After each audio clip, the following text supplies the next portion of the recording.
En parlions hier soir, le groupe Sanofi a été mis en examen pour de possibles rejets toxiques de valproate de sodium entre 2012 et 2018 dans son usine de Mourinx en Béarn.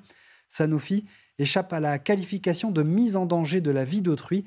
Alors comment est perçue sur place cette mise en examen plus clémente que ne l'espéraient les plaignants? C'est ce que l'on voit avec François Busson et Benoît Braco.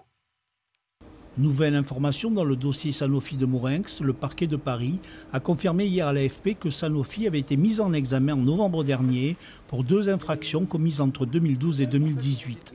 Obstacle à un contrôle administratif et non-déclaration d'incident d'une installation classée. Pour la mise en danger d'autrui, infraction la plus lourde, le groupe industriel a été placé à ce jour sous le statut de témoin assisté. On est vraiment au début, mais c'est quand même une petite victoire car il y a quand même 3 mises en examen. Et après, ils n'ont pas été mis en examen pour l'instant pour mise en danger d'autrui, mais c'est au jour J. Donc on attendra la suite en espérant que ça aille au bout.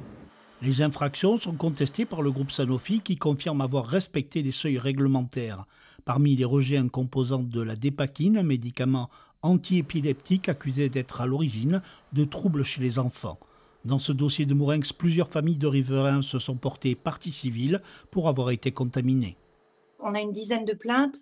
Moi, je n'ai pas encore eu de retour de la part des familles. Donc, je pense que la juge n'a pas terminé, en fait. Elle est qu'au début de l'affaire. Donc, moi, je ne suis pas du tout désespérée. Je connais Sanofi, je connais la longueur des procédures. Et donc, moi, je reste confiante sur le fait que cette mise en examen pour mise en danger de la vie d'autrui viendra par la suite. Une affaire judiciaire qui sera longue. En attendant, l'unité de Mourinx continue sa production dans un cadre réglementaire renforcé.